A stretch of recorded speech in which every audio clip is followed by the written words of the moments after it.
everyone. I'm very privileged right now to be in the Leadership with Buffalo course. It is a community course that talks about community leadership, not necessarily a position of leadership as referring to a manager or a senior position, but leadership coming from community members and working on helping our community be more effective. So Leadership with Buffalo was a course that I started earlier this year, in September, and we had one learning day, and I want to reflect on some of the things that I've learned in that session. So the question we often were asked is, what is leadership? And leadership is many different things to many different people. We take symbolism of leadership and explain what leadership is to us.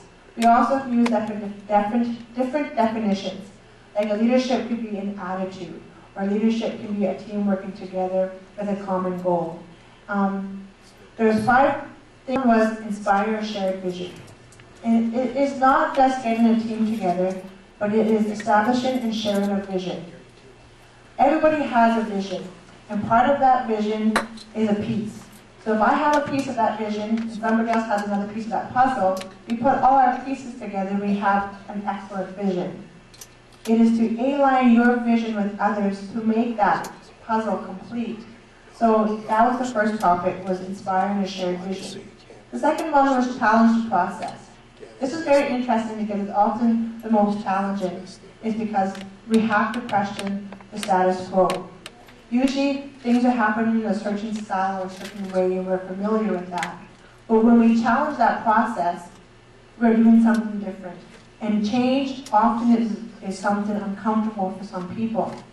So in order to generate wins with this one, you take a lot of small wins that generate a big win. And that's kind of what we're working with here in our church. We have a lot of small teams that have different agendas and goals, but all those little pieces will make one big thing. I think of Pastor Neil on this one. He has been the one and only doing a lot of things in our church, being involved in all things, being involved with the different teams and things that we have in our church.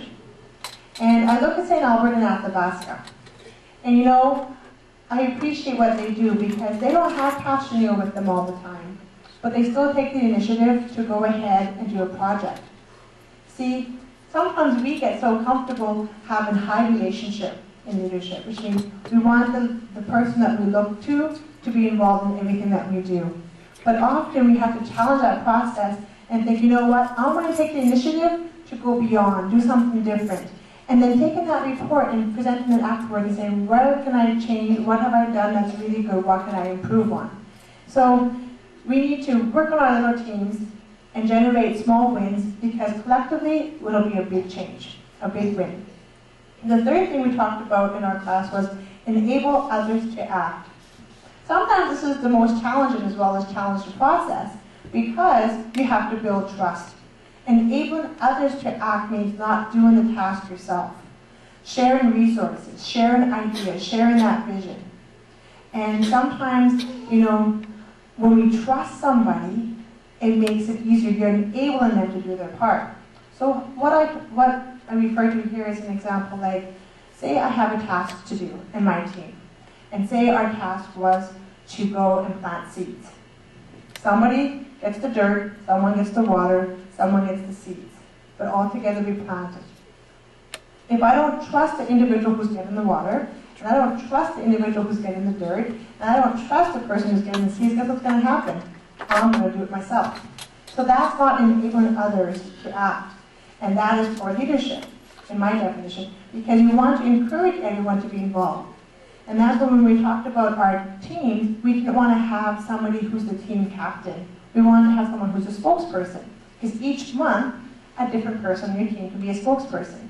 Because everybody then has a chance to act. Everybody has an opportunity to trust each other. And also, when we give opportunities for tasks to others in our team, we are also fostering accountability. And sometimes we need that. You know, we all have different styles.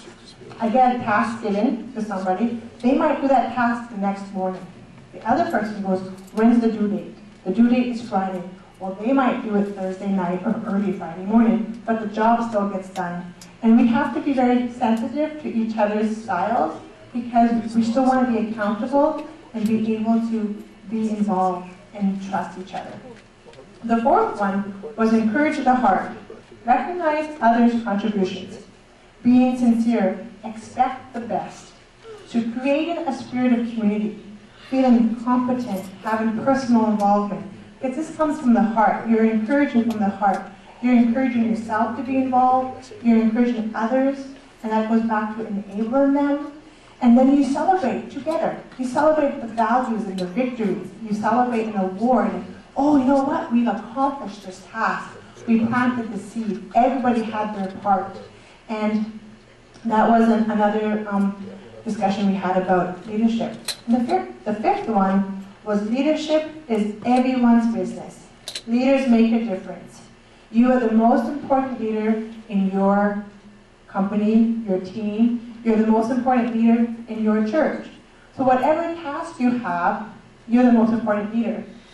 Sometimes, human nature, we feel like our little part is insignificant. Well, I only have one task to do in my committee, but so-and-so has 4 tasks. That doesn't matter. That one task that you're doing is leadership. And you remember that no matter what it is, if it's small or big, you're taking the initiative, you're feeling competent, you're enabling, you're trusting, that's leadership. Leadership does not have to be a person in charge. It can be what you put into it. Thank you. That was a wonderful presentation you just heard about leadership. And we have a booklet here for you.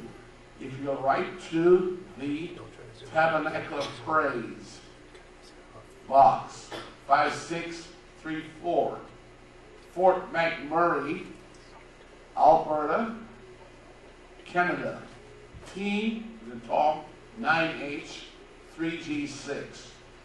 You write to us and we will definitely let you have this book called What is an Organization? Especially in this time of depression, financial problems in the home, business. We can help you to form a team where together we can achieve more. By the way, also our email is genesis.institute@shaw.ca. Again, thank you.